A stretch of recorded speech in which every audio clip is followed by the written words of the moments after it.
Kita niyo mamaya.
Hanggang ngayon po ay wala pa rin sumasalit sa akin sa pagkanta. Nananawagan po ako. Mami, naka-live na ba? Mananawagan ako live eh.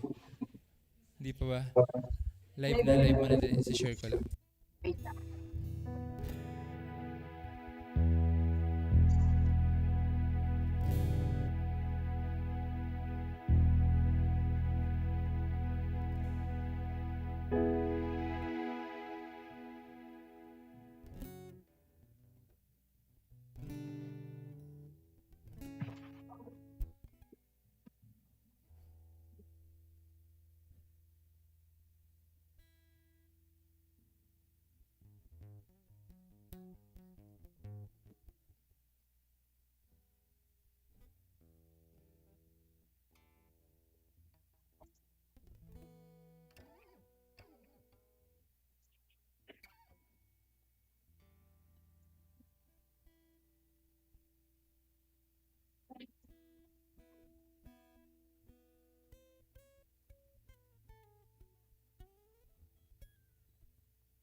Tuloy po.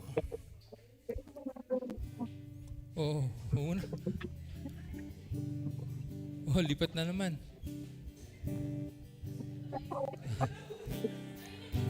Hindi, nandiyan na daw mga kasama mo.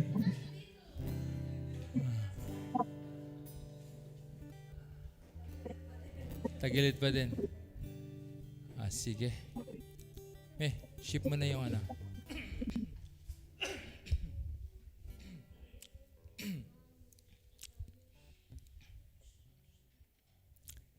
Sige po, isang magandang hapon po sa inyo lahat. Nananawagan pa rin ako sa mga gustong pumalit sa akin sa pagkanta. Baka naman. At ako ay November 5 pa lang ay ako na yung kumakanta. Baka naman, no? Mayroong gustong marunong kumanta. Nakalive po tayo sa ating Facebook page. facebook.com/CFCMPH. Pero pwede pa tayo magsita yung lahat. At tayo mag-awitan. But before that, welcome po muna natin ang isa't isa. Sige po. Yung matulin lang na chorus habang nag-welcome sila. Mamaya na tayo mag-start ulit. Sige, welcome nyo muna. Welcome po.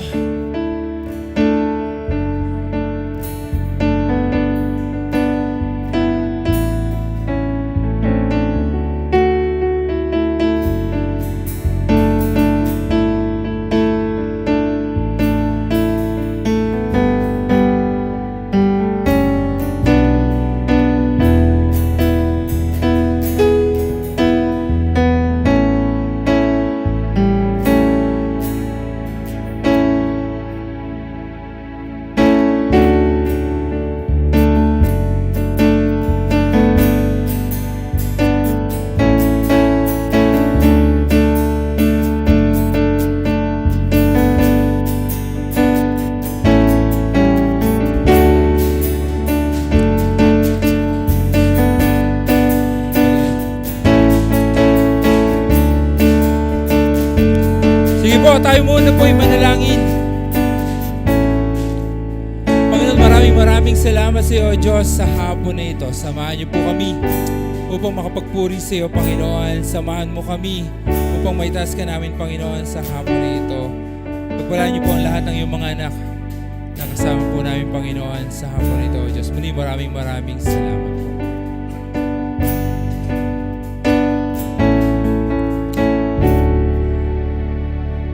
Binabago mo ako araw-araw. Binabago mo ako araw-araw. Binabago mo ako araw-araw. Binabago mo ako araw-araw.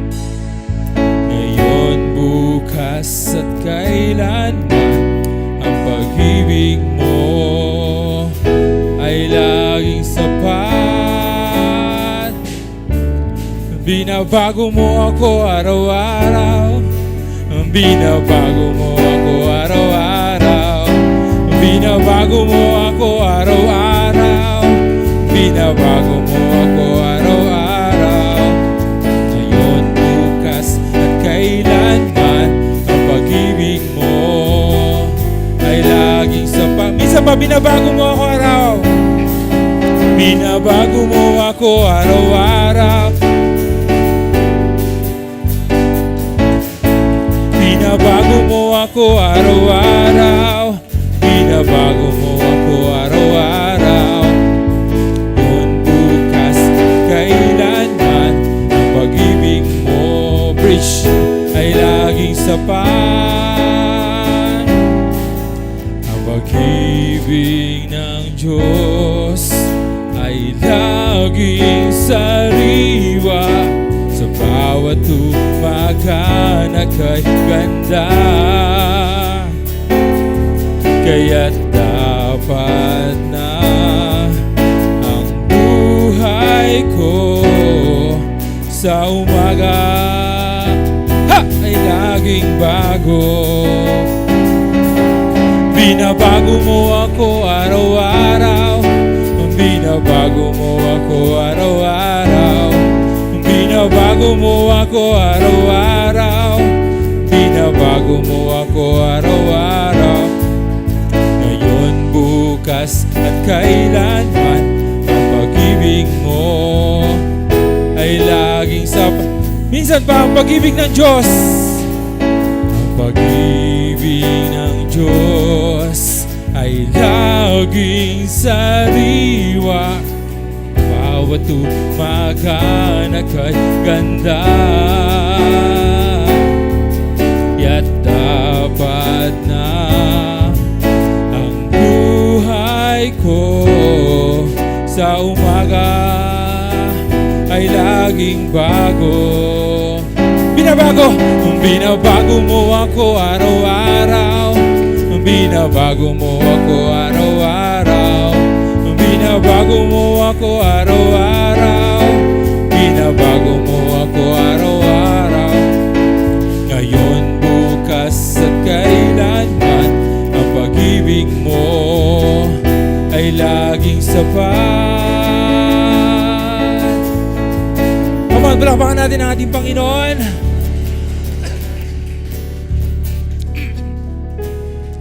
Itong song na to, team song po ito ng CFCM nung nakaraang taon. Noong mga panahon na hindi pa po kami o wala pa tayong church noon, mga panahon na online pa lang po. Ito po yung team song ng Crossing Frontiers. Ay umawit para sa ating Panginoon.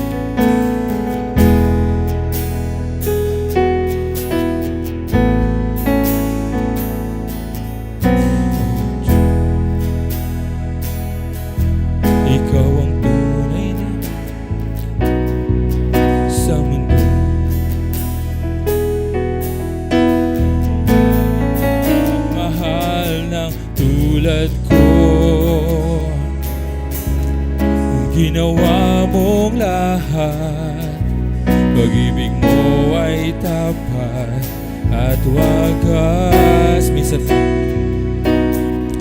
O Diyos, wala nang papantay sa kabutihan mo.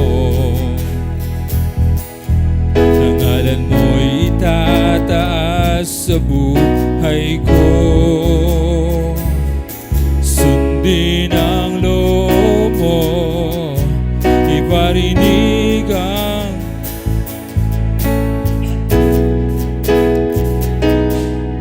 sa lahat ng panahon. Diyos ka sa amin, sa lahat ng oras, nariyan para sa amin. Panginoong Jesus, purihin ka, dakilain ka sa buhay ko, aming Ama.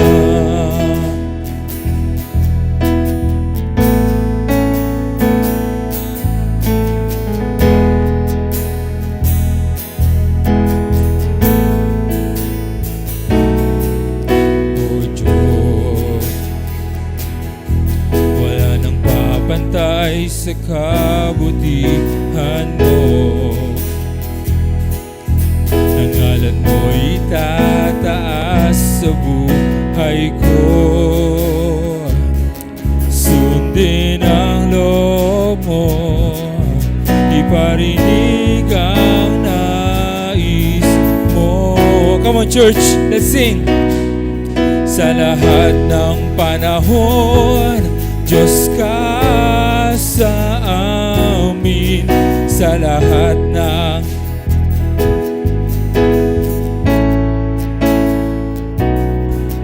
Panginoong Jesus, purihin ka, dakilain ka sa buhay ko. Di nagbabago, di nagbabago. Diyos ka sa amin, tanging sandigan, nariyan pa para sa amin, Panginoong Jesus. Purihin ka, magliwanag ka sa buhay ko. Sa lahat ng panahon, sa lahat ng panahon, Diyos ka sa amin. Sa lahat ng oras, nariyan para sa amin, Panginoong Jesus. Purihin ka, dakilain ka sa buhay ko. Di nagbabago, Diyos ka sa amin, tanging sandigan, nariyan para sa amin, Panginoong Jesus. Maghari ka, magliwanag ka sa buhay ko, aming Ama. Panginoon, sa iyo po ang pinakamataas na papuri at pasasalamat. Sa iyo ang tunay na pagdakila, O Diyos, sa hapon na ito, Panginoon. Sa pinakamatamis na pangalan ni Jesus, ang lahat ng anak ng ating Panginoon magsabi ng Amen. Makakapo na po ang lahat. Welcome natin yung ating mga kasama. Meron tayong bagong kasama ngayon. Pinsan siya ni Ate Janice, no? Si Kuya Yuan. Tama ba? Ayan tayo. Welcome bro. Ayan, siya si Kuya Yuan. Bukod ba doon, wala nang bago? Ay, yung dalawa. Ano pangalan ni Kuya? U2 na. May U1, U2. Lucas, 3D. Lods na. Ano? Yods.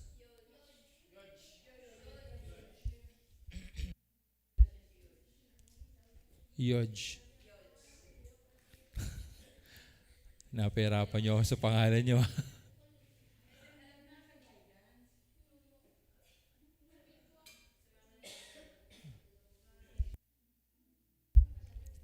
Ngayong araw na ito ay first Sunday po ng February. Akala nyo natapos din ng January. No? Pagkahaba-haba ng January, sa Facebook lang ang daming nag-iintay kung kailan matatapos ang January. At na-realize ko kung bakit naiinip tayo sa January, kasi yung January meron pa tayong Christmas vacation fever noon. At marami ding nag-aabang ng katapusan dahil naubos na yung pera nila nung buong Pasko at nung buong bagong taon. Ano po. But of course, so ngayon sa ating every first Sunday po of the month ay meron tayong communion. At nilapitan ako kanina ni Ate Mercy. Sabi niya, Pastor, pastor ka na ngayon. Nung nakaraang linggo, hindi. Oo, nakita niya kasi na meron akong istola po dito. May istola naman po talaga ako. Huwag niyo po akong piliting mag-gown. Meron din po akong gown. Pero at meron po tayong communion mamaya. Pagkatapos po ng message ay may communion po tayo mamaya. So, and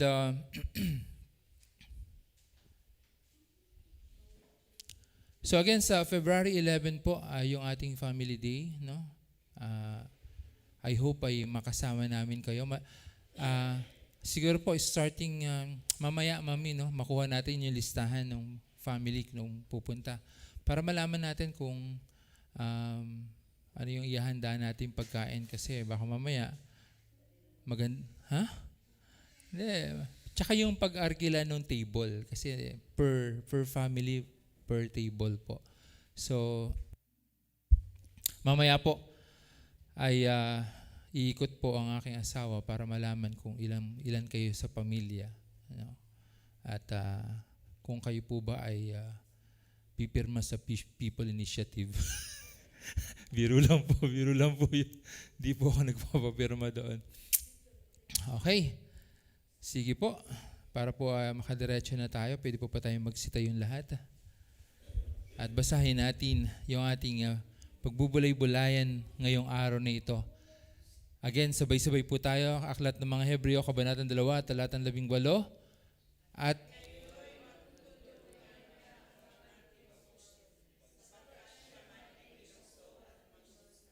yan. Sabi doon, at ngayon matutulungan niya ang mga tinutokso sapagkat siya man ay tinukso at nagdusa. Mari na po tayong makaupong lahat.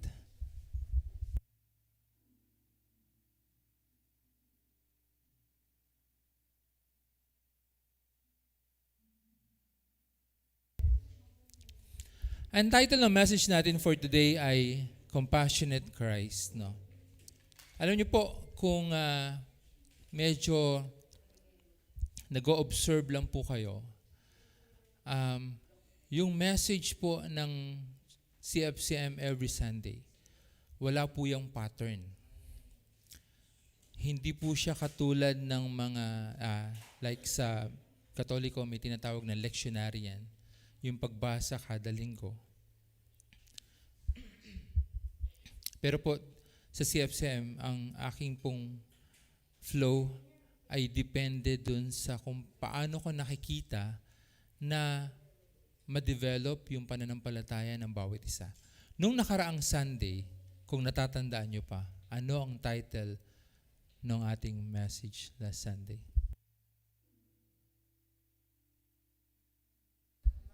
Title po, title. Hala, wala pong kopyahan.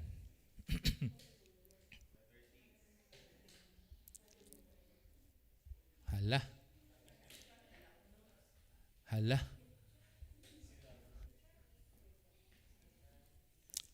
So, hindi tayo magsisimula hanggat walang nakakaalala.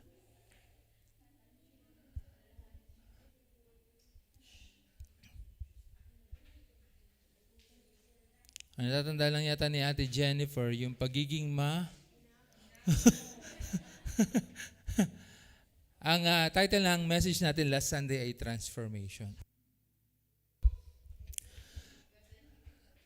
Doon sa message natin, kasi gusto kong sabihin na yung resulta ng pagsama natin sa church, whether dito man o sa ibang church, ay dapat ito ay nagpapabago sa buhay ng tao. Yun yung resulta. Pag ang isang tao ay kriminal at nakulong, at pag ito'y nakalaya, kadalasan ito ay nagbabagong buhay. Merong mga tao na makulit talaga, gusto pa rin bumalik, parang feel at home sa kulungan at gumagawa pa rin ng masama. Pero dapat ang resulta ng parusa sa isang kriminal ay magbago ng buhay. Kaya ka nakalaya kasi binibigyan ka ng tsansa, pagkakataon na magbago. Hindi ko sinasabi na ang church ay kulungan. Ang church din naman kasi ay humuhubog sa karakter ng isang tao para ikaw o kung sino pa man ay magbago. Ibig sabihin, lagi ko nga sinasabi, no, na ang church ay parang ospital na kung ikaw ay may sakit at dinala ka sa ospital, paglabas mo ng ospital, dapat ay magaling ka na. Tama. Pag lumala ka pa rin, di ospital yun. Diba? Kung ikaw ay isang drug addict at ikaw ay na-rehab, paglabas mo dapat ayaw mo nang gumamit. Dapat ilayo mo na yung sarili mo. So sa simbahan o sa church, na katulad ng church na ito, pag ikaw ay pumunta dito, merong expectation sa'yo. Magbago ka. Kung hindi ka nagbabago after 3 months, may problema tayo. Bakit ayaw mong magbago sa kabila ng meron kang naririnig na sermon ng pastor or message patungkol sa maraming bagay? Bakit ayaw mo pa rin mag-decide na magbago? So, doon sa message natin last Sunday, sinasabi dito na ang pagbabago din naman ay pwedeng dahan-dahan. Hindi naman hinihiling sa atin na immediately na para kang nilaban na nung pumunta ka dito puro mantsa, paglabas mo ay wala ka ng mantsa sa katawan. No. ang pagbabago ay pwede namang gradual. At least totoo. Alam niyo po yung nagbago ka ng paunti-unti, pero totoong nagbago ka kahit paunti-unti. Hindi katulad ng nagbago ka pag nandirito ka lang, pero pag labas mo, ganun ka pa rin o katulad ka pa rin ng dati. So, ngayon, yung Compassionate Christ, kung bakit ito naman yung ating title ngayon. Kasi naunawaan natin at naunawaan ko na kung nagbago ka na, no? Sabi mo nga sa katabi mo, nagbago ka na ba? Sabi ni Ate Jen kay Sky, makuha ka sa tingin. Hindi, joke lang. No. Kung ikaw ay nagbago na, hindi ibig sabihin nun ay hindi ka na susubukin pa. Okay, ulitin ko Hindi porket ikaw ay nagbago na, no? Sabihin natin, kung dati kang magagalitin ay hindi ka na magagalitin. Kung dati kang palamura ay hindi ka na palamura. Kung dati 3 times a day ka nagmumura, ngayon 1 time a day na lang. Isang beses, isang araw. Pero kung nagbago ka na, hindi ibig sabihin nun ay straight ka na all the way. Minsan may mangyayari pa rin na susubukan ka ng pagkakataon. May mga pagkakataon pa rin na may darating sa'yo na hindi mo mapipigilan at ikaw ay na-fall pa rin sa pagkakasala. Sino dito na na-fall? Iba yun So, yung compassionate na Kristo na meron tayo, gusto ko lang maintindihan nyo, na kahit na tayo'y nagbago na at kung tayo may nagkasala, hindi kagad sa'yo isusumbat yun ng Panginoon. Ikaw, Yuan, nakakadalawang buwan ka na nagsisimba dito. Tapos nagbago ka. Tapos kinabukasan, nagkasala ka ulit. Hindi yun isusumbat sa'yo ng Diyos. Dahil compassionate ang Panginoon, siya'y may habag sa atin. At sa akin nga, ang difference ng awa, no, at habag ay magkaiba. Yung habag ay may pag-ibig. Yung awa ay meron din naman ito, pero usually mostly no, pag ikaw ay halimbawa ay meron kang nakitang namamalimos, nakakaawa lang, no? Minsan nagbibigay ka for the sake of magbigay, pero pag ikaw ay may habag sa puso mo, mas holistic yung pagtulong na ginagawa mo sa isang tao. So, ang ating Panginoon, ang gusto ko lang sabihin, kung ikaw man ay nagbabago ng buhay pero nagkasala ka pa din o meron ka pa rin nagawang isang bagay, compassionate ang Panginoon. At huwag mong isipin kagad na ayoko na magsimba, Pastor, kasi pinilit ko namang magbago pero nagkasala pa rin ako. Feeling ko hindi na ako karapat-dapat pang magsimba dito. Mali po yun. Kung iisipin mo na porket nagkasala ka na ulit, o porket may nagawa ka na ulit, o porket may nakaaway ka na naman, porket may nasigawang ka na naman, o nabarangay ka, o kung ano pa man nangyari sa'yo, hindi ka nakarapat dapat dito. Dahil muli, babalikan ko. Para saan ba ang ospital? Para sa mga taong may sakit. Para saan ba ang simbahan? Para sa mga taong gustong manumbalik ang kanilang puso sa ating Panginoon. So, kung ikaw man ay minsang nadapa sa iyong way na pagbabago, bukas pa rin ang pintuan ng simbahan para sa iyo. Kung ano man yung nagawa mo, ay pwede mo pa rin ihingi ng tawad sa ating Panginoon dahil ang ating Diyos ay compassionate, ang ating Panginoon. Okay? Yung unang punto na nais kong bigay sa inyo, Jesus, humanity, and empathy.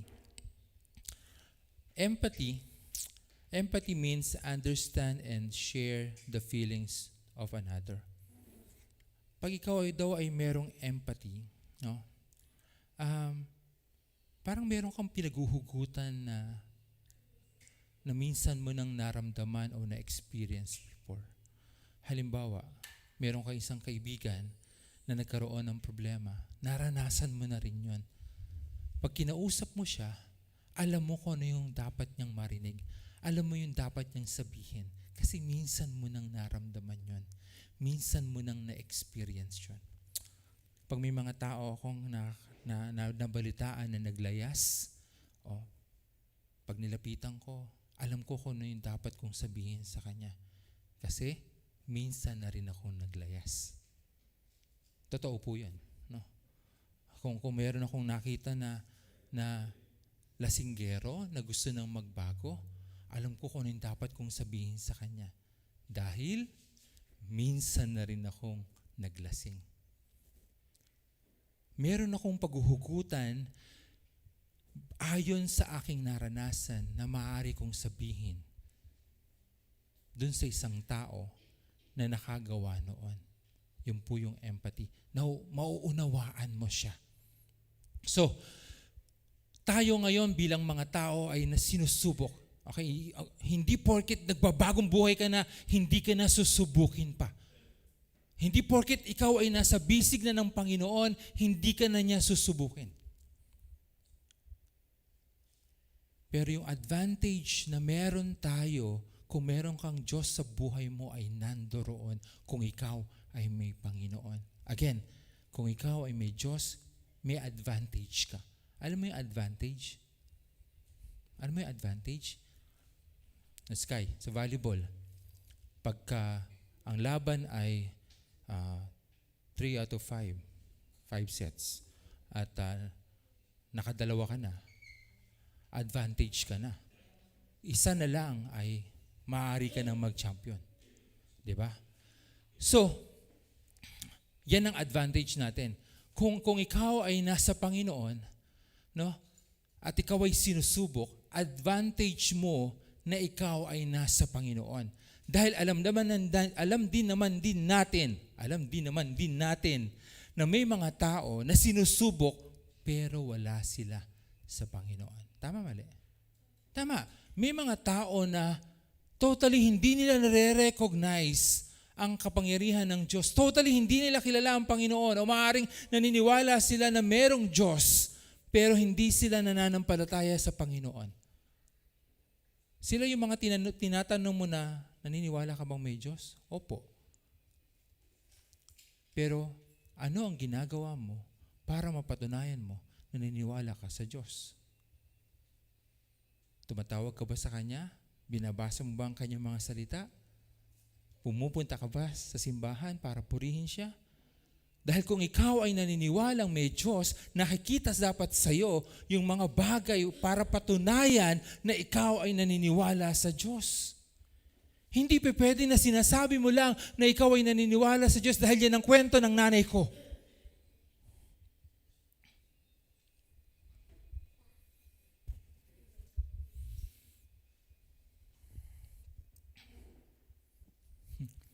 Minsan natatawa na lang ako. Minsan may mga tao na nag-like na lang ng like sa Facebook. Diba? Diba? May pinost kang ganyan, no? May nakita, may Lord, no? La-like na lang, heart na lang. Sabi ko, ano kaya mag-post ako? Lord, ito ang kwento ng alamat ng mais. Heart, amen. Alam mo, may Lord lang pero nakalagay ang alamat ng mais. Amen! Hindi mo binasa kung ano yung nandun, pero dahil nakita mo na merong Lord, amen ka na kagad, ang nakasulat pala doon ay ang alamat ng mais.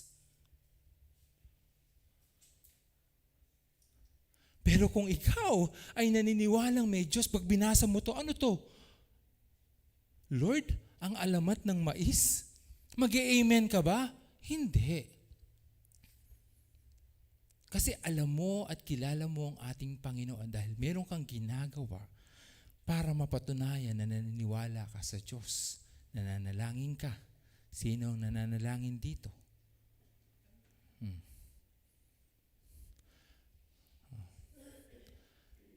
Sige, check natin.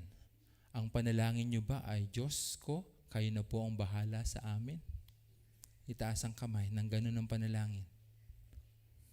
Wow, hindi. Mukhang tama ako . Mukhang yun nga. Marami sa atin na ang paniniwala ay ganun yung panalangin. Lord, kayo na po ang bahala sa amin. Lord, bahala ka na. Lord, huwag mo kami hayaan magkasakit.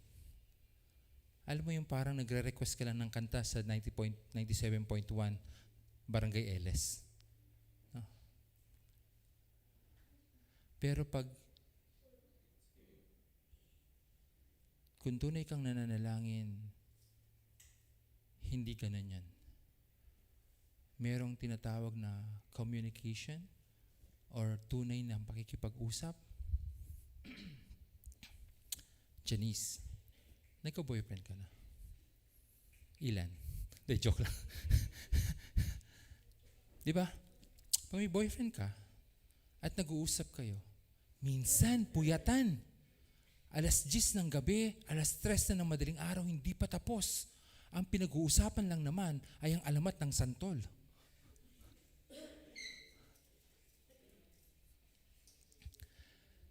Hindi ko maintindihan kung saan kayo kumukuha ng lakas. Jan Aysen. Para madaling araw na hindi pa kayo natutulog, habang kayo ay nag-uusap, pero pag ang Diyos ang kausap, Panginoon,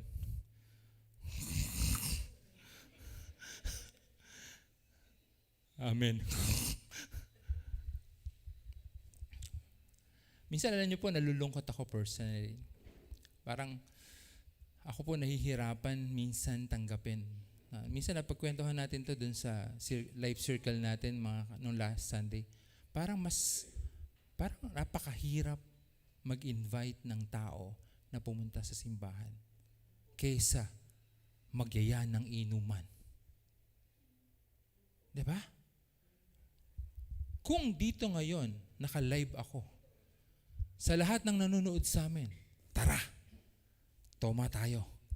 Baka pagbilang ko ng 10, may mga nakapila na dyan sa labas. Huh? Pero pag nagyaya ako dyan, tara, simba tayo. Mayroon akong ginagawa eh. Magtatanggal ako ng patay na buhok eh. Magugupit ako ng kuko. Alam niyo yan, minsan pinagpapalit nila yung pinakamahalagang bagay doon sa mga bagay na hindi naman talaga mahalaga. So, yung empathy, ito yung pangunawa ng Diyos sa atin kung tayo man ay nasisilat. Ano ibig sabihin ng nasisilat? Lumalagpak. Sa lahat ng nag-aaral, yung nagkakaroon ng 74. Sino nagkaroon ng 74 dito? Wow. Very good ah. Natatandaan niyo yung kwento ko nung ako'y nag-high school? Di ba? Ang dami kong bagsak, 7. Isa lang yung mataas ko. Ano grade ko nun? 78. Religion. Kaya ako nagpastor.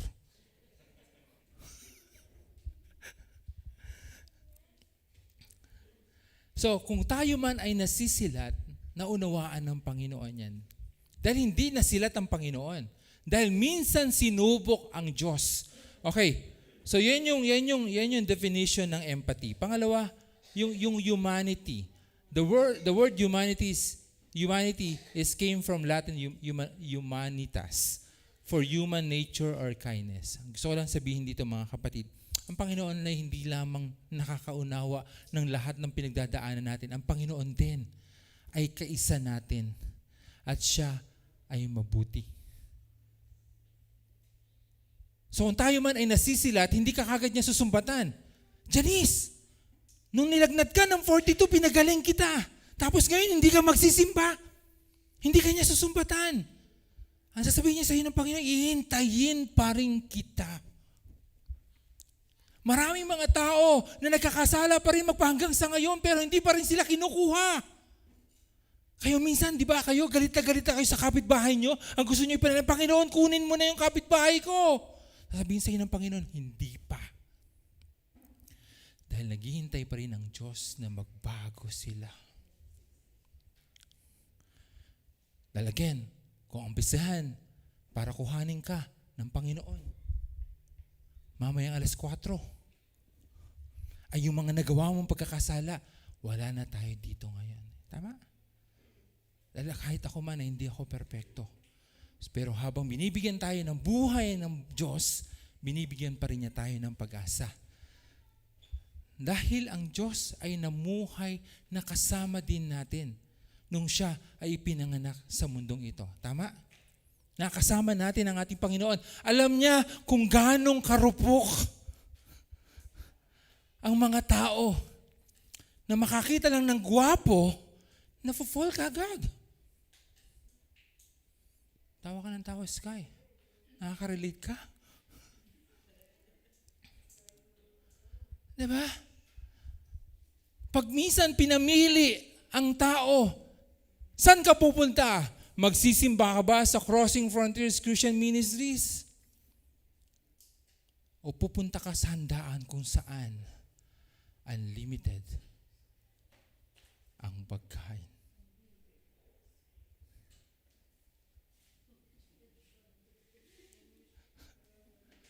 Saan ka pupunta? Siyempre, pag nandirito, sasabihin mo, Pastor, siyempre, dito ako sa CFCM. Pero pag totohanan na, Pastor, masakit ang ulo ko.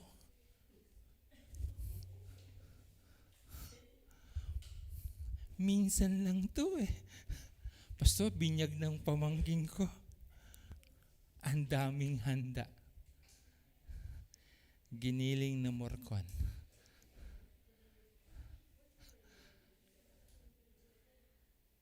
Pero kahit minsan sablay tayo sa pagpili kung ano yung dapat nating gawin, again, sinumbatan ka ba ng Diyos? Hindi. Dahil naghihintay pa rin ang ating Panginoon para sa atin. So, emphasize that this verse highlights the humanity of Jesus. He experienced the trials and temptation that we face in our lives. Dun sa Matthew chapter 4, verse 1 to 11, ito yung ating Panginoon ay nasa ilang, tinukso siya ng demonyo at pinangakuan ng kung ano-ano, pero pinili pa rin ng Diyos. No? Kung gusto niyong basahin yung Matthew chapter 4 verse 1 to 11, ito yung si Jesus ay nasa ilang bago siya mag-umpisa ng kanyang misyon dito sa ating mundo. Tinukso siya ng demonyo. At sinabi sa kanya na, nakikita mo ba ang lahat ng kalawakang ito? Ibibigay ko ito sa iyo. Tinukso siya ng demonyo, tumalong ka sa bangil na ito. Tinukso siya ng demonyo, gawin mong tinapay ang mga ito. Lahat ng pangako sa kanya o lahat ng inalok sa kanya ay tinanggihan ng Panginoon. Kasi ang Diyos at that time ay nakafocus sa isang bagay. Ano yun? Iligtas tayo sa ating mga nagawang kasalanan. Kung na-fall ang ating Panginoong Jesus doon sa mga pangako ng demonyo, hindi niya nagampanan ang kanyang misyon. Kung ang ating Panginoong Jesus ay isang marupok na tao noong panahon ng yon, hindi niya nagawa ang pinapagawa sa kanya ng ating Ama.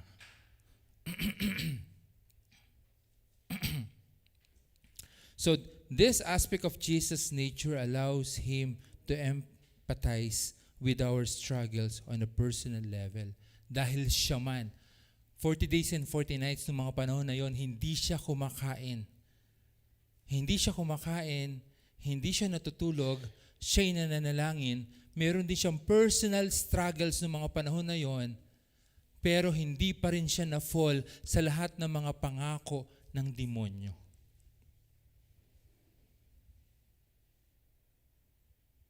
Hindi ko sinasabi sa inyo mga kapatid na minsan, pag pinamili ka between magpunta sa simbahan at yung isang bagay ay yung nag-invite sa inyo sa handaan, demonyo, ha? Maliwanag yan, ano? Baka mamaya, punta ka naman sa amin. May handaan sa amin. Linggo, magsisimba ka.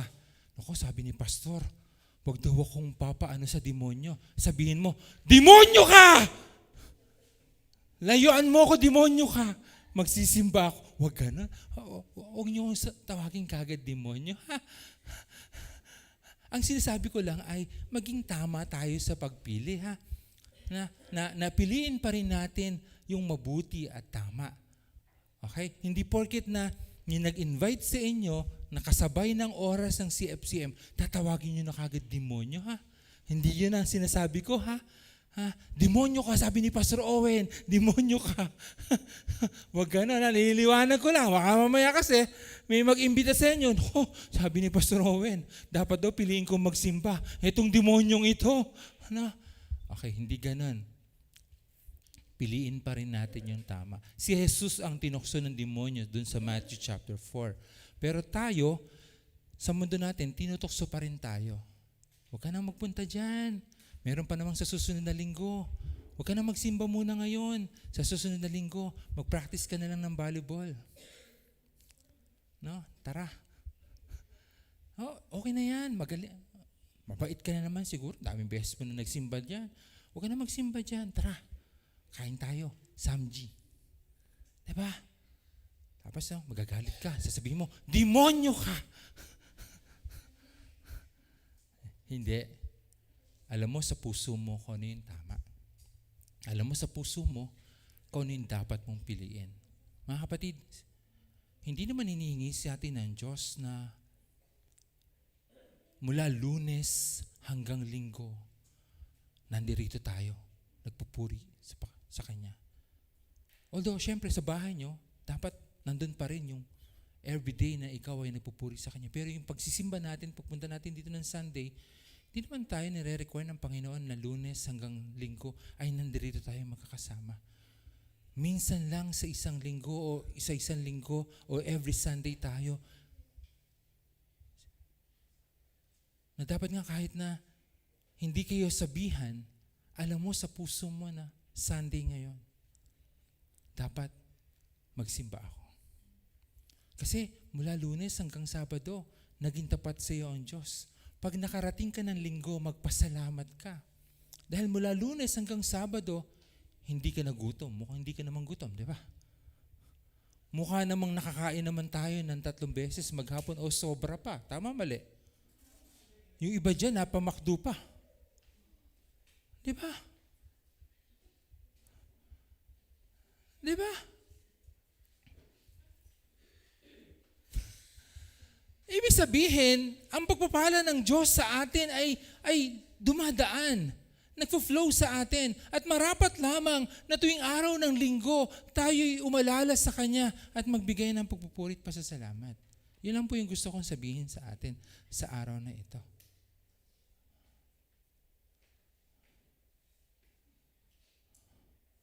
So, this makes Jesus a compassionate and understanding advocate for us in our times of difficulty. Bata, matanda, may ngipin o wala, lahat tayo ay mayroong mga pinagdadaanang hirap sa buhay. Pag nag-aaral ka pa, ang hirap, no? Gusto mo na kagad tumanda. Ay, hirap ka na sa projects mo. Hirap ka na sa paggawa ng assignments mo. Tapos naiinis ka pa dun sa teacher mo, diba? Kaya gusto mo na kagad tumanda. Pero kami na may edad ngayon, kung pwede lang sanang bumalik sa pagkabata, gusto namin bumalik sa pagkabata. Kaya huwag niyong madaliin. Yung araw-araw na meron kayo, na ibinibigay sa iyo ang Diyos, i-observe nyo lang at i-enjoy nyo lang. Dahil lahat naman tayo ay maaaring merong pagdadaanan sa buhay natin.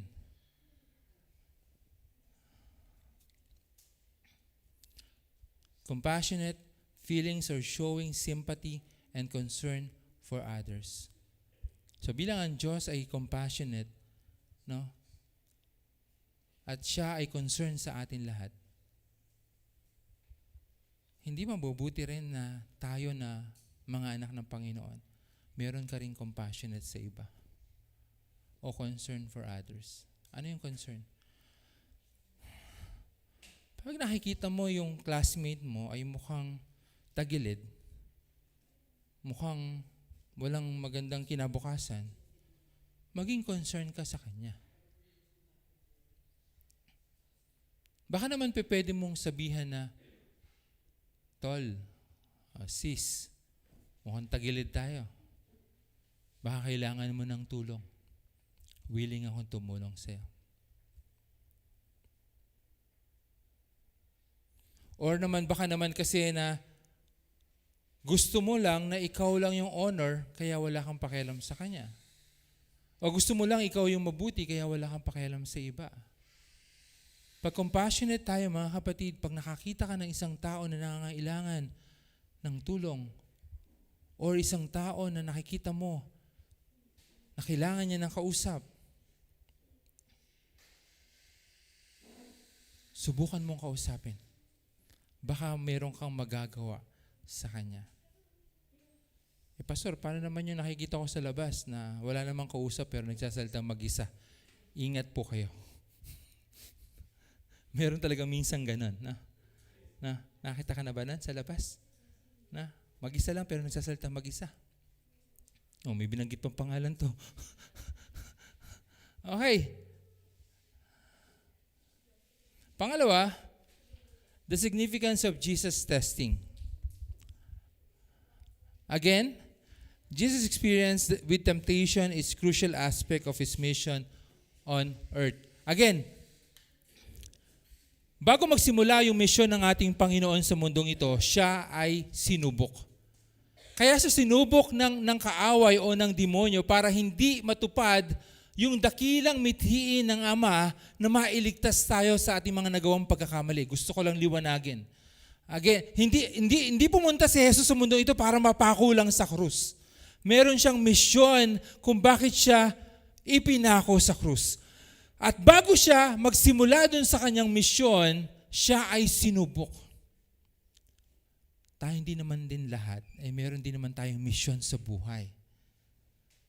No? Na-realize nyo na ba kung saan kayo papunta sa oras na ito? Hindi ko pa iniisip yan, Pastor. Di ba? Pero pag may edad ka na, iisipin mo na yan. Nanay Mercy. Medyo mas importante na sa atin na alam mo kung saan tayo pupunta kung tayo'y mawala na sa mundong ito. Pero sa mga bata, hindi pa tumahalaga. Sa mga bata, hindi pa nila ito naiisip sapagkat bata pa sila. Kung tutuusin, lahat tayo ay merong misyon sa buhay. At isa sa misyon natin ay magpakabuti sa buhay na meron tayo. At minsan, yung kaaway, sinusubok ka niya para hindi mo magawa yung mabuti sa buhay mo. Kaya nga may mga tao na gustong magpakabuti pero hindi nagiging mabuti kasi nafo-fall sila. Teka, parang mas masarap yata. Parang mas masarap yata ang maging masama kaysa maging mabuti. Kaya minsan sa school, may siga, di ba? Alam mo yung siga? Yung lagi naghahamon ng away. Yan, tinginan kayo, mukhang siga itong dalawa na to. Di ba? Di ba? Hindi mo maintindihan kung bakit ang mga tao nito walang gustong gawin kundi manghamon ng away, ng suntukan, doon sa mga taong wala namang kalaban-laban. Pero, mga kapatid, sa mundong ito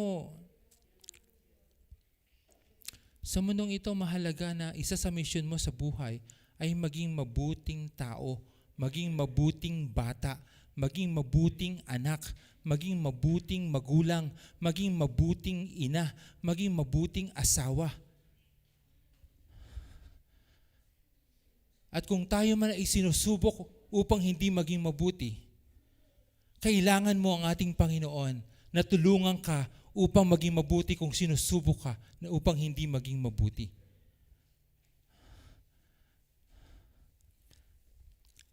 By facing and overcoming temptation, He demonstrated His obedience to God and His victory over sin. Nung sinusubok ang ating Panginoon, pinili pa rin ng Diyos na gawin yung kanyang misyon at hindi siya na-fall dun sa pagsubok ng demonyo. Ito. Dalawa lang huhulain mo, mali pa.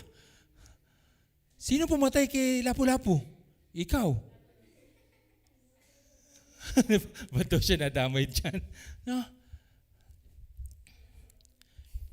Again, kung pinili ni Jesus na kunin na lang yung tinukso sa kanya ng demonyo, hindi niya matutupad at hindi niya mapagtatagumpayan yung misyon na ipinagkaloob sa kanya ng ating Ama. This victory in turn enables Him to aid, support believers who are also confronted with temptation. Lahat tayo sinusubok. Okay, sino-sino dito yung mga sinusubok? Una-una, Yuan. Ano yung pagsubok sa iyo noong nakaraang linggo? Di ba? Ang hirap na. Umuo naman, di ko alam kung ano sinabi. Ikaw, Janice. Ano yung pagsubok sa'yo na nakaraang linggo na nahihirapan ka? Yung sakit mo, di ba? Ikaw, Nanay Mercy.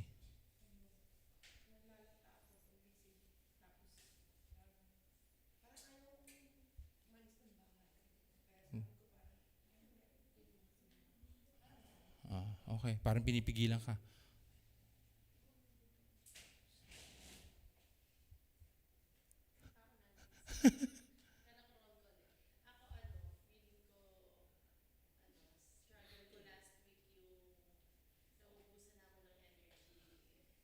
Yeah. Yeah. Lahat tayo ay merong mga pagsubok sa buhay. Ako din po minsan, nakatulala lang ako. Nakatulala lang ako at iniisip ko, bakit ko ba ginagawa ang lahat ng ito? Minsan napapagod din ako eh.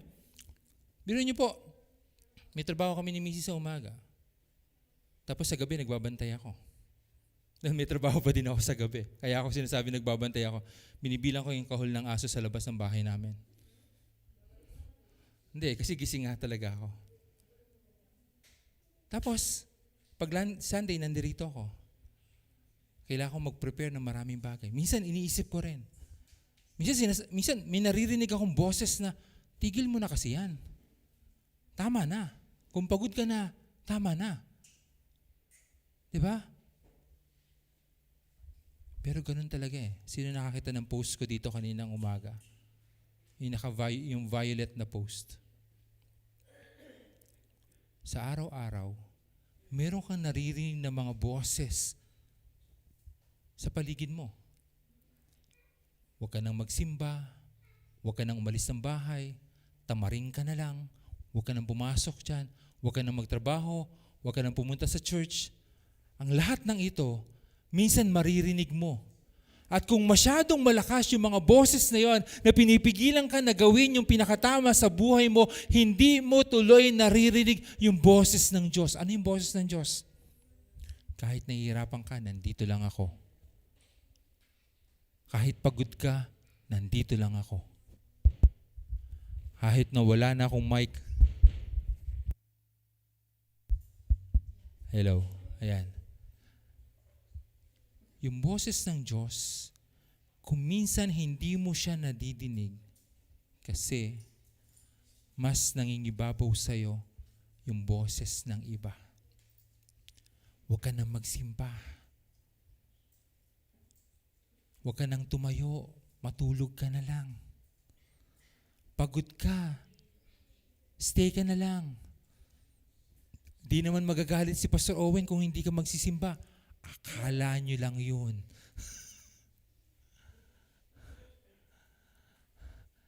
What if makinig tayo lahat sa sinasabi ng boses na malalakas na yan para sa atin? Si Maring Sai, feeling niya daw, lagi siyang pagod.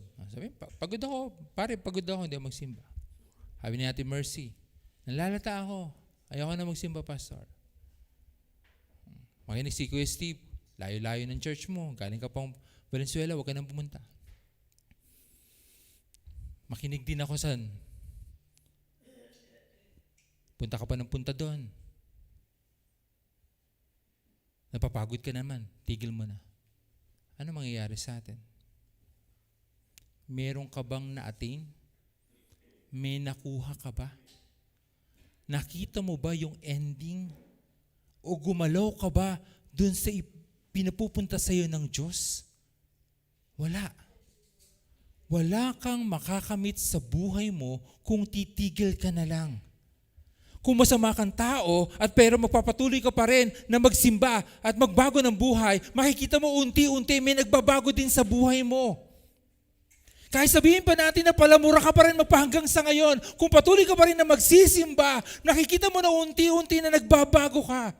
Kung ikaw man ay nanlalata, pero nung nagsimba ka, ibabalik pa rin sa iyo ng Diyos yung lakas na meron ka dapat ngayon kasi pinili mo pa rin na magsimba. Hindi mo mararanasan yung pagtulong sa iyo ng Diyos kung pakikinggan mo lamang yung boses ng iba na nagsasabi sa iyo, huwag ka nang magsimba, diyan ka na lang sa bahay. Hindi naman magagalit si Pastor Owen kung hindi ka magsisimba. Ang sinasabi ko sa inyo, kala nyo lang yun.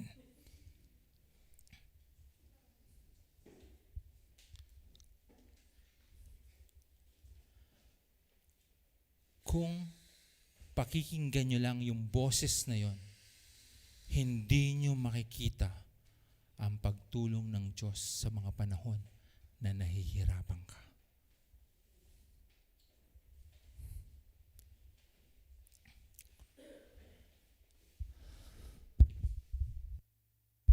Kaya kaya ng Panginoon na tulungan tayo sa mga panahon na tayo nahihirapan dahil minsan sinubok din ng ating Panginoon, pero yon ay Kanyang napagtagumpayan. Third, assurance and help in temptation. Yun naman pala eh. Meron naman palang assurance na pagtulong sa atin ng ating Panginoon kung tayo man ay sinusubok. Because Jesus faced temptation and emerged victorious, we as believers can have confidence that He understands our struggles.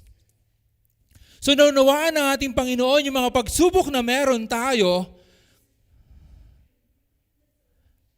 At kung naunawaan ng Panginoon yung mga pagsubok na meron tayo, dapat magkaroon din tayo ng lakas ng loob na merong tulong ang Diyos kung tayo ay sinusubok na at nahihirapan dun sa mga pagsubok na yon. Sabi nga, hindi ka naman bibigyan ng Panginoon ng pagsubok na hindi mo kaya. Tama, mali? Naniniwala ba kayo na hindi kayo bibigyan ng Panginoon ng pagsubok na hindi mo kaya? Sa tingin mo, yung mga batang ito, bibigyan ng pagsubok na pinagdaanan mo, Nanay Mercy? Palagay ko hindi.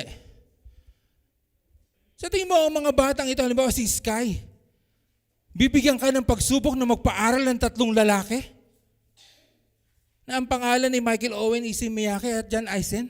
Biro mo, pag-aaralin mo yung 3 na yan, ilan taong ka pa lang? 11, pag-aaralin mo, 14, 13, dami-dami. Ang mga pagsubok na meron kayo, kaya niyo yun. Ano? Requirements sa school. Di ba? Minsan, Mami, ayoko na hirap-hirap mag-aral, ayoko na mag-aral. Wow, buti ka pa nag-aaral.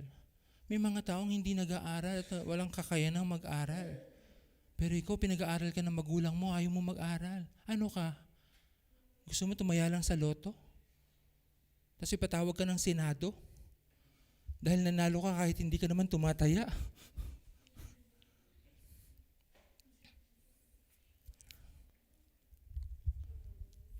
Hindi tayo bibigyan ng Diyos ng pagsubok na hindi natin kaya.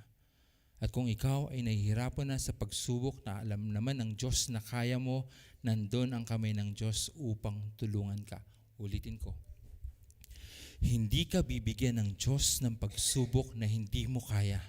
Pero kung merong pagsubok na meron ka at nahihirapan ka, nandun ang kamay ng Diyos upang tulungan ka. Ang sarap nun. Ang sarap nun. Na kahit alam ng Diyos na kaya mo pa, pero nandun pa rin ang Diyos na handang abutin. Anak, nahihirapan ka na. Halika na.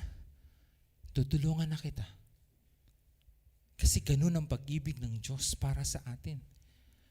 Hindi niya gugustuhin na magkalasog-lasog na yung buto mo dahil kahit, kaya mo pa yan, sige, kaya mo pa yan. Hindi ka na makalakad pero hindi, kaya mo pa yan. Hindi, pero pag nakikita ng Panginoon na gas na ang mukha mo, kung nakikita ng Panginoon na hindi mo na kayang tumayo, iaabot sa iyo ng Diyos ang kanyang kamay. Abutin mo lang at tutulungan kitang tumayo. Ito maganda doon. Hayaan ka ng Diyos na magpahinga. At pag kaya mo na ulit, pwede ka na ulit magpatuloy. Ganun kabuti ang ating Panginoon, mga kapatid. Through prayer and reliance on Jesus, we can find strength and assistance when facing our own temptations. Mahalaga ang panalangin. Yung reliance on Jesus, ito yung pagtitiwala mo sa ating Panginoon. Ito yung sinasabi mo na, Lord, Alam kong nandyan ka para sa akin. Magtitiwala ako sa iyo, Panginoon. Ito yung reliance on Jesus. Pag nahihirapan ka na, maninikluhod ka, Panginoon, tumatawag ako sa iyo. Tulungan mo po ako kasi hirap na ako. Hindi ito yung panalangin na, Lord, ikaw na ang bahala sa akin. Dahil muli, gusto ko lang liwanagin, alam niyo po bang ibig sabihin ng bahala? Ano ibig sabihin ng bahala, Yuan? Ang ibig sabihin ng bahala, pwedeng oo, pwedeng hindi. Kaya nga bahala eh.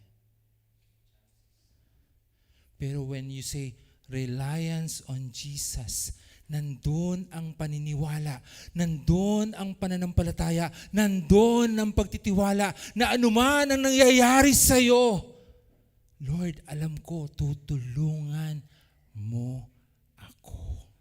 Hindi ka lang, Lord, bahala sa akin. Alam ko na nandyan ka para sa akin.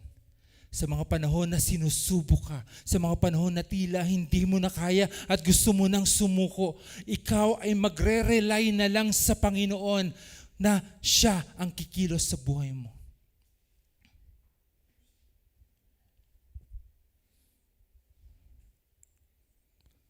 Kaya nagsasabi na, Diyos na bahala sa atin. Tapos pag hindi ka sinagot, galit ka. Panginoon, kala ko ba ikaw bahala sa akin? Kailangan makita ng Diyos yung pananampalataya na meron ka sa puso mo. Through prayer, mahalaga ito mga kapatid. Alam niyo po, minsan, sinabi ko kay Mrs. We are so blessed. Kasi hanggang ngayon, nandyan pa rin yung mga magulang natin. Nakaraan, nag-celebrate si Nanay Yoli Harapa ng 86th birthday or 87? Kayo po ba talagang anak? 82. 82 years old.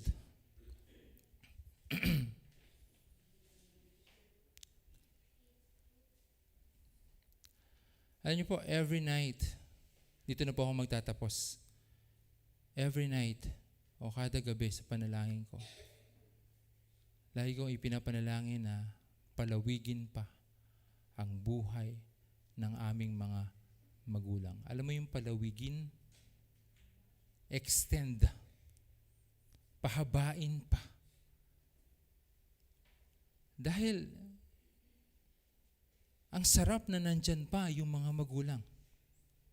Ang sarap na nayayakap mo pa yung nanay mo, o lola mo, o tatay mo. Kaya mahalaga na sa pagpipray natin, inilalapit natin yung ating mga magulang sa ating Panginoon.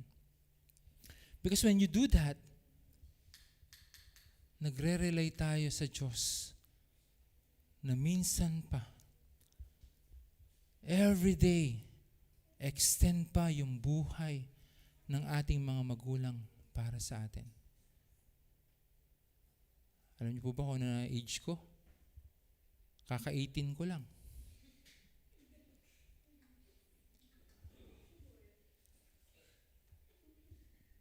Parang hindi kayo naniniwala. Sobra naman yung tawa. 44 na ako. At nagpapasalamat ako na nasilayan pa rin ng mga magulang ko ang aming mga anak. And I'm praying. Masilayan ko din yung aking mga apo. Pero wag mo na ngayon. Hindi naman ako nagmamadali. Nagre-rely pa rin ako sa Panginoon. Ibibigay natin yan na buhay pa rin ako. Hindi ngayon. Hindi mamaya, hindi bukas. Hindi sa susunod na buwan. Chill lang. Chill. Okay? Chill lang. Aysen, chill. Mo, chill.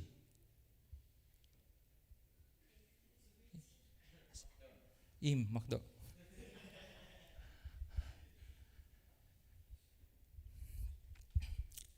To end this message, alam ko napahaba na ako. Gusto ko lang maunawaan yung mga kapatid. We encourage you to transform sa church na to.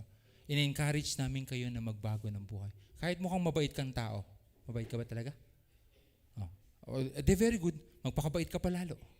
No, kung hindi ka man mabait, yung katulad ng 4 na lalaki na sa likod mo.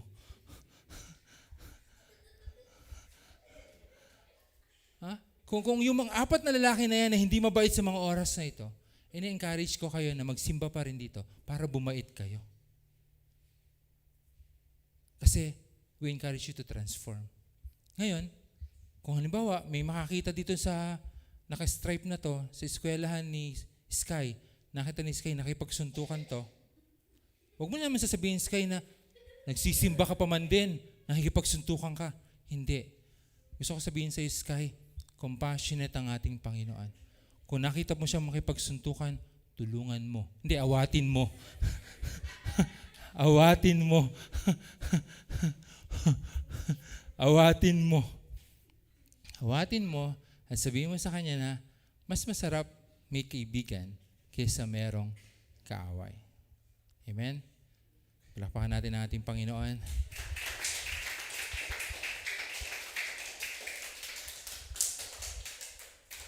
Bago tayo sa panalangin ay magkakaroon po tayo ng communion.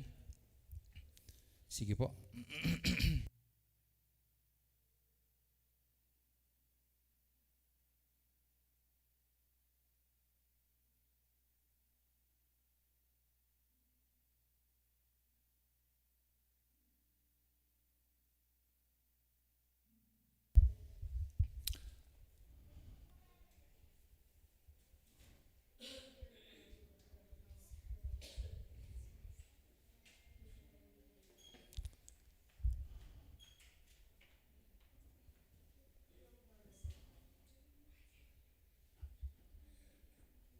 Tutuloy ko ba ito? Hala ko, pinapalis na tayo dito eh. Nagbayad naman ako. Sige po. Tayo po ngayon ay magko-communion. At sa inyo mga dating church, whether Catholic, may mga communion din po kayo. And today, observe natin yung communion. And minsan yung iba ayaw mag-communion kasi sinasabi nila makasalanan daw sila. Pero tatandaan nyo, doon sa huling hapunan, kasama ni Jesus, si Judas. So sa araw na ito, sino sa inyo si Judas? Ang gusto ko lang sabihin, ang communion ay para sa lahat. Ang communion ay pag-aalaala sa ginawa ni Jesus bago siya dakpin, pahirapan, at ipako sa krus. Tayo ay manalangin, Panginoon. We are praying, Panginoon, sa mga elementong ito na aming gagamitin. Ang ostya bilang katawan, at ang aming inumin, Panginoon. Kaya nga po, O Diyos, sa magpala sa amin sa pagtanggap nito. At muli, mapaalalahanan kami sa kahalagahan, O Diyos, ng iyong ginawa kasama ng iyong mga alagad.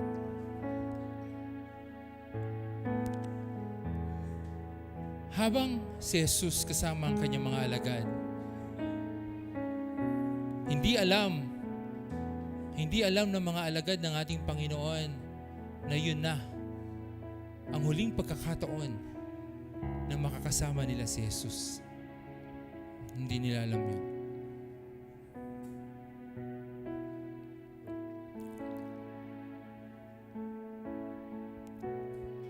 So si Jesus ay dumampot ng tinapay. Siya'y nagpasalamat.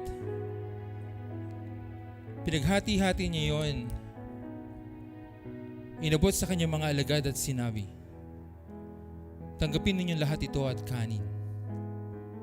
Ito ang aking katawan, inihahandog para sa inyo. Kunin niyo ito at palagyan din kayong maging mapagpasalamat.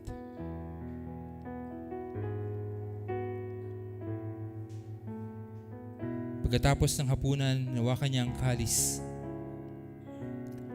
Muli siya nagpasalamat at kanyang sinabi, ito ang kalis ng aking dugo, ang bago at walang hanggang tipan. Aking dugo na ibubuhos sa ikapagpapatawad ng inyong mga kasalanan.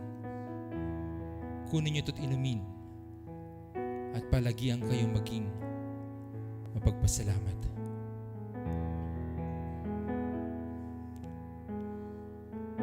Mga kapatid, lalapit po ako sa inyo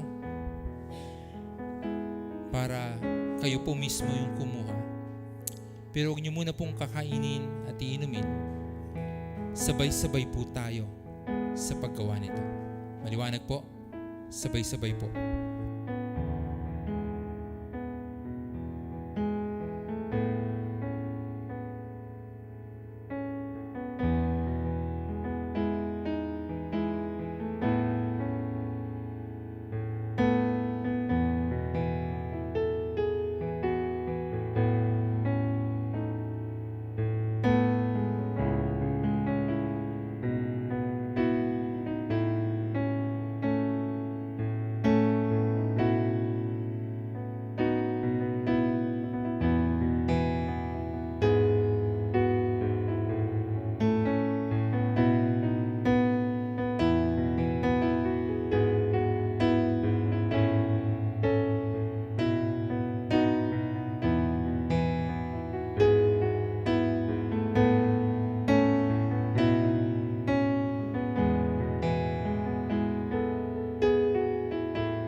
Tayo po'y manalangin. Aming Diyos, sa hapon na ito, kami ay nagpapasalamat aming Panginoon. Dahil sa kabila ng mga pagsubok na yung naranasan na ibang ikaw ay kasama namin sa mundong ito, pinili mo pa rin aming Panginoon na tuparin ang misyon na iniatang sa iyo, O Diyos, na kami ay iligtas mula sa aming mga nagawang pagkakamali. At ngayong hapon ito, Panginoon, inaala namin ang huling hapunan na iyong ginawa kasama ng iyong mga alagad. Maraming salamat, Panginoon, sa iyong buhay na inialay para sa amin, sa iyong pag-ibig, sa iyong pangunawa, sa iyong pagpapatawad sa aming mga nagawang pagkakamali, sa iyong walang hanggang pagmamahal aming Panginoon, na patuloy naming nararanasan sa araw-araw. Ito po ang aming panalangin sa matamis na pangalan ni Jesus. Amen.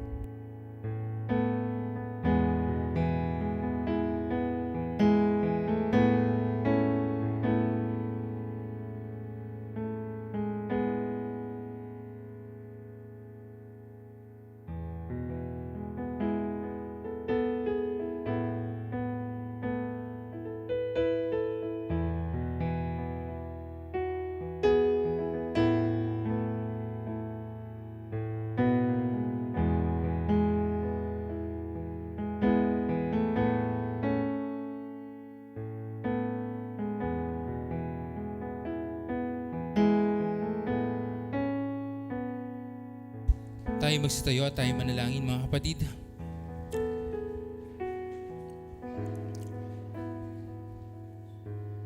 Aming Panginoon, muli sa iyo ang pinakamataas na papuri at pasasalamat. Dahil namin, Panginoon, na sa kabila ng aming pagnanais na kami ay magbago ng buhay, dumadating pa rin, Panginoon, kami sa punto na minsan kami ay sinusubok ng pagkakataon at minsan nagkakamali kami, O Diyos, na piliin ang pinakatama. Minsan, Panginoon, mas pinapakinggan namin yung boses na mas malakas, Panginoon, upang hindi namin magawa yung higit na mabuti at hindi namin, Panginoon, nabibigyan ng pagpapahalaga ang yung tinig na bumubulong sa amin, na sa aming mga puso, sundin lamang, Panginoon, ang higit na mabuti at higit na mahalaga, Panginoon, para sa amin. Dalangin namin, aming Panginoon, habang kami ay patuloy na lumalapit sa iyo, habang kami ay patuloy na nagre-rely sa iyo, habang kami ay patuloy na nanalangin sa iyo, Panginoon, patuloy naming maranasan at patuloy naming magawa na mapili ang pinakamabuti, na mapili ikaw bilang ikaw, Panginoon, yung pinakamahalaga para sa amin. Dahil ikaw, O Diyos, ang siyang may takda ng aming mga buhay. Ikaw ang nakakaalam, Panginoon, kung hanggang kailan kami, Panginoon, sa mundong ito. Ikaw ang nakakaalam kung kailan kami magkakasakit. Ikaw ang Panginoon na nakakaalam kung paano kami gagaling. Higit na magkaroon nga kami, O Diyos, ng relasyon sa iyo. Higit ka naming makilala sa aming mga buhay. At hindi lamang, Panginoon, nakilala ka namin bilang Diyos. Ikaw, Panginoon, ang patuloy na maging kasama namin, Panginoon, sa mga panahon na kami man ay sinusubok, sa mga panahon na kami ay napapagod, sa mga panahon na kami ay nadarapa, sa mga panahon na kami ay nasasaktan, sa mga panahon na kami ay mahina, sa mga panahon na tila ayaw na namin, O Diyos, na magsimba, sa mga panahon na tila bas gusto na lang namin gumawa ng masama, o gusto na lang namin magmura, o gusto na lang namin, Panginoon, sundin yung tinig ng mundong ito, at hindi na namin, Panginoon, pag gustong piliin ikaw na aming Diyos na patuloy na nagmamahal sa amin, na patuloy na nagbibigay sa amin, Panginoon, ng pagkakataon upang baguhin ang aming mga sarili. Patawarin mo kami, Panginoon, kung sa maraming options na meron kami, minsan mas pinipili pa rin namin, O Diyos, yung hindi mabuti. Kaya naman sa hapon na ito, hawakan mo ang aming mga kamay.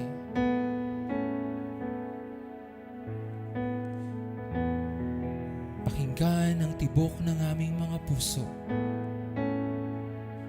Patuloy na ipaunawa sa amin kung ganong kalawak ang iyong pag-ibig, ang iyong pangunawa, ang iyong pagmamahal para sa amin. Maunawaan ang lahat ng mga tao sa hapon nito sa iyong mga anak na nasa iyong harapan. Maging bata man sila, maging mga kabataan man sila, maging mga nanay man sila, maging mga kabataan man sila, maging mga lolo't lola man sila, Panginoon. Maunawaan namin, O Diyos, sa hapon na ito na Ikaw ang Panginoon na dapat naming piliin, sambahin, pagkatiwalaan, igalang, lapitan, mahalin, at patuloy na maging prioridad sa araw-araw ng aming mga buhay. Panginoon, bilang inyong lingkod, hindi ko kayang pilitin ang kanilang mga puso. Pero Ikaw, Diyos, kung Ikaw mismo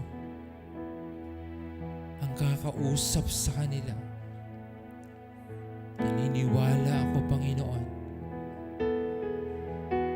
na masigit kanilang mauunawaan. Nawa, maramdaman namin, O Diyos, ang pagbabagong ito habang Ikaw ay patuloy na nagbibigay ng pangunawa sa amin lahat. Sa hapon na ito, Panginoon, patuloy ko pong ipinapanalangin ng bawat isa na nasa inyong harapan. Anumang pagsubok ang meron sa kanila sa mga oras dito, pagsubok man o suliranin sa kanilang pamilya, sa kanilang kalusugan, o anumang kanilang inaalala sa kanilang mga anak, sa kanilang pag-aaral, at sa kung ano-ano pa. Sa iyong makapangyarihang pangalan, tulungan niyo po sila. Hipuin ang kanilang mga katawan. Bigyan sila ng lakas ng loob upang harapin ang anumang mga suliranin na meron sa kanila. At sila, Panginoon, ay patuloy na manahan sa iyo sa bawat araw ng kanilang mga buhay. Kasama sa aming mga panalangin ng aming mga kapatid na kasama namin sa aming Facebook Live, Panginoon. Ikaw, O Diyos, ang patuloy na mag-ingat at magpala sa kanila. Hindi ko man sila nakikita sa mga oras nito, Panginoon, na nilalapit ko po sa iyo, O Diyos, sila Nanay Lidio Godoy, sila Kuya Manlapig, at ang lahat ng may karamdaman na kasama namin online. Ganyan, Panginoon, ang aming mga kaibigan from Singapore, sila Cindy Chen, Judeline, Beth Celine, Eddie, Kathleen, Cathy Chu. Ganyan din ang lahat ng aming mga kasama sa Crossing Frontiers Christian Ministries. Tinataas ko rin sa iyo, Panginoon, ang kalusugan ni Nanay Mercy, kalusugan ni Nanay Yoli Harapa, Ate Dory, ni Ate Jen. Maraming salamat sa kagalingan ni Ate Janice. Maraming salamat sa kagalingan ni Kuya Steve. Maraming salamat, Panginoon, sa kagalingan naming lahat. At patuloy naming maranasan ang iyong pagmamalasakit para sa amin sa araw-araw. At maraming salamat, Panginoon, sa iyong mga pagpapala sa amin lahat. Muli, sa iyo po ang pinakamataas na papuri at pasasalamat. Sa pinakamatamis na pangalan ni Jesus, ito po ang aming panalangin. Amen.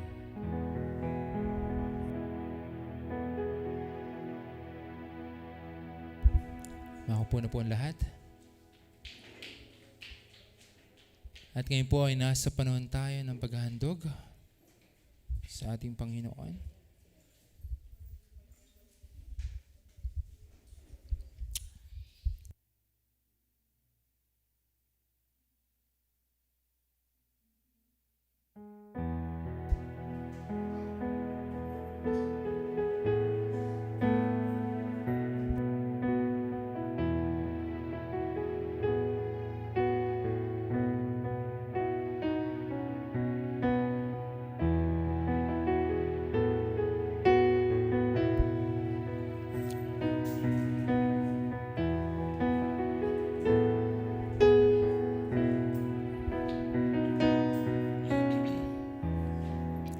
kay Luke, si Nanay Mercy po.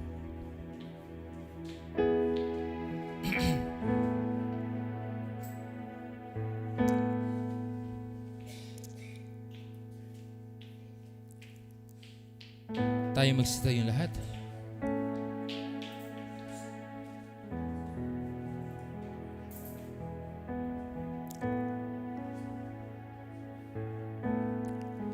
Aming Panginoon, Ikaw ang Diyos na patuloy na nagpapala sa amin. Ikaw ang nakakakita ng aming mga pangangailangan.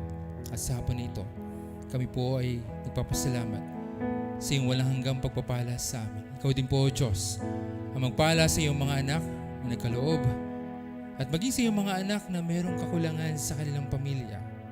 Patuloy mo pa rin silang pagpalain, ingatan at gabayan, Panginoon. Sa matamis na pangalan ni Jesus, ito po ang aming panalangin. Amen at amen.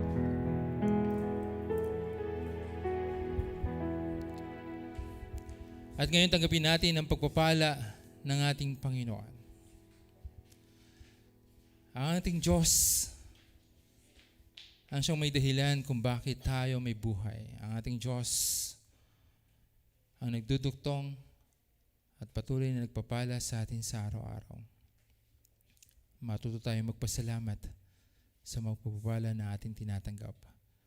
Tanggapin natin ang pagpapala ng Ama, ng Anak at ang Banal na Espiritu ngayon at magpasawalang hanggan. Amen, amen, at amen. Palakpakan natin ang ating Panginoon. Makaupo na po ang lahat. Yung vitamins para kay sapo ni Nanay Mercy. Sa totoo lang po, may nilap